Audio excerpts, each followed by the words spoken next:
Olá, turminha!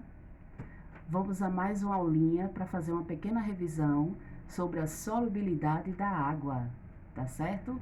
O material que eu postei tá aí nos slides para vocês visualizarem, dar uma lida e no final vai ter uma atividade avaliativa de acordo com o assunto, tá certo?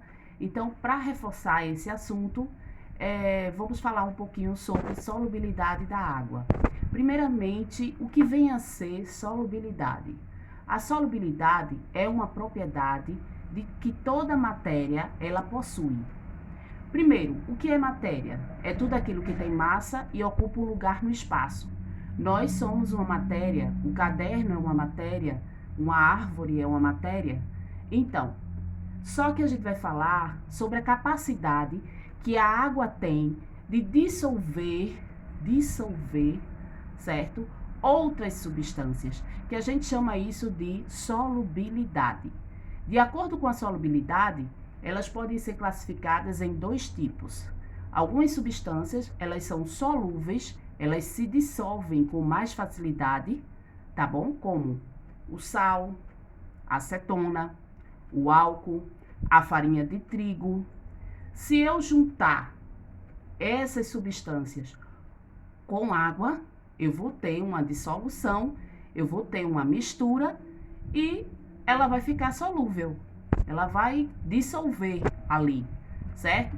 Mas existem outras substâncias que são chamadas insolúveis. Essas substâncias, elas têm dificuldade em dissolver juntamente com a água, tá certo? Uma coisa que é muito importante lembrar é que a água, ela é considerada um solvente universal. Por quê? Porque ela tem a capacidade de dissolver grandes quantidades de substâncias, como sal, como acetona, como álcool, certo? Então, essa capacidade que ela apresenta dá o poder a ela de ser considerada um solvente universal. Porém, se a gente juntar água e outras substâncias, como por exemplo o óleo, a serragem, a areia, a água ela não tem tanto esse poder. Então ela não consegue absorver essas substâncias insolúveis tão facilmente, tá bom? E aí eu preparei para vocês aqui, eu misturei nesse copo transparente água com óleo. Observe bem, a água ela fica aqui no fundo e o óleo ele fica aqui, ó, nessa parte superior. Há uma mistura? Teve uma mistura, porque eu misturei. Porém, a água e o óleo, nitidamente observando, você vê que é uma mistura heterogênea. O que vem a ser a mistura heterogênea? A mistura heterogênea é quando as substâncias elas não se misturam totalmente, entendeu? Então aqui você visualmente você vê nitidamente que a água ela não conseguiu dissolver totalmente o óleo por causa da densidade, certo? Mas nesse outro copo transparente, eu coloquei aqui dentro e misturei bem a água com o açúcar. Aí sim, o açúcar é uma substância solúvel, certo? E aí você vê, quer dizer, você não consegue ver, se você olhar nitidamente, você não dá para ver a água com o açúcar. Por quê? Porque o açúcar ele foi dissolvido, tá? Então esse processo de solubilidade, você tem que saber que existem algumas substâncias solúveis que se dissolvem totalmente e facilmente, e as substâncias insolúveis, que são aquelas que são incapazes, né, de dissolver. Dificilmente se dissolvem, tá certo? Aí você tem a mistura. A mistura nada mais é que um processo manual que a gente faz quando você une uma substância a outra substância. Por exemplo, aqui eu fiz uma mistura. Só que não conseguiu dissolver, por quê? Porque o óleo, ele é uma substância insolúvel, tá? Mas é uma mistura heterogênea. Porque aqui dá para ver nitidamente a separação da água e do óleo, tá? Na mistura homogênea, ela apresenta uma única fase.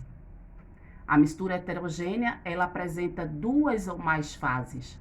Neste caso aqui, apresentou duas fases, a água e o óleo, certo? Na mistura homogênea, apresenta uma única fase. Se misturou totalmente, se dissolveu. O açúcar com a água, ele foi dissolvido, certo? Então, esse é o processo de mistura. Existem dois tipos de mistura. A mistura heterogênea e a mistura homogênea. A mistura homogênea, ela também pode ser chamada de solução, tá? Então, mistura homogênea é a mesma coisa de solução. Sim, e aí eu falei sobre mistura, falei sobre solubilidade, falei de algumas substâncias que são solúveis e outras que são insolúveis, de acordo com a solubilidade. E agora, você me pergunta, sim, professora, mas e a água mineral? Vamos falar um pouquinho da água mineral, que é justamente aquela água que a gente bebe em casa, tá? Que é uma água de boa procedência, para você ingerir, para você beber, que é importante para o funcionamento, né, do nosso corpo. Enfim, a água mineral, ali dentro, existem sais minerais. Esses sais minerais, eles ficam dissolvidos na água. E a água mineral, ela é considerada uma mistura homogênea. Porque a gente não consegue ver. A gente vê aquele aspecto uniforme. Aquela única fase que a gente chama de monofásica. Tá certo? Então, a água mineral, ela é considerada uma mistura homogênea, tá? E existem outras, milhões e milhões de misturas, porque a gente pode misturar uma substância com outra substância, tá certo? Bom, aí vocês me perguntam, sim, professora, mas e a separação de mistura? Será que é possível a gente separar a água do óleo? Sim. Existem alguns procedimentos que eu postei lá no slide de separação de mistura. Um deles é a filtração, a evaporação, a destilação, certo? E existem outros e outros, mas o que mais a gente vai estudar, vocês que são sexto ano, nós vamos ver a filtração, destilação, evaporação e a decantação, tá certo? Então, essa separação de mistura serve para você, cada uma delas tem um procedimento para separar, né? Claro, a filtração é usada um filtro, como, por exemplo, um exemplo bem básico para vocês chegarem à conclusão, é quando a gente prepara o café, né? Quando a gente vai preparar o café, a mãe de vocês, a tia, a avó, sei lá quem, coloca lá o filtro, aquele filtro de papel, e aí a gente coloca o café e vai filtrando, né? Naquele filtro vai ter alguns poros, uns buraquinhos, uns poros, né? E as partículas, elas vão ficar presas ali naquele filtro, tá? Então, aquele processo é chamado de filtração. É uma coisa bem simples. A filtração é uma coisa bem simples, não tem mistério, tá? A evaporação a gente encontra muito nas salinas. Por exemplo, vou dar um exemplo de evaporação. Acontece nas salinas quando você pega a água do mar. A água do mar, por exemplo, ela tem grande quantidade de sais minerais, né? Por isso que é salgada, por conta da presença desses sais minerais. Só que esses sais presentes na água do mar, eles são dissolvidos. E aí vem o processo de evaporação, né? Que vai tem uns tanques, né? Que a profundidade coloca lá a água do mar, né? Não sei se é a profundidade se é alta ou baixa, mas a água do mar é colocada, é depositada ali dentro daqueles tanques, nas salinas, e com a ação da luz solar, aquele sal, a água ela vai evaporando e fica aquele sais minerais concentrados ali naquele tanque, tá certo? Então, ali é justamente o sal de cozinha, que a gente utiliza muito nas atividades domésticas de casa, a preparação de comida, o sal de cozinha. Então, o sal de cozinha, ele veio dali, certo? Então, existem outros processos de separação de mistura, mas os principais são esses que eu coloquei no material de vocês, nos slides de vocês. Bom, gente, e vou pedir uma coisa para vocês, que quando vocês tiverem dúvida em algum assunto, alguma pergunta, me procura lá no privado, no WhatsApp. Mas antes, se identifiquem, porque assim são tantos alunos que a gente fica meio perdida.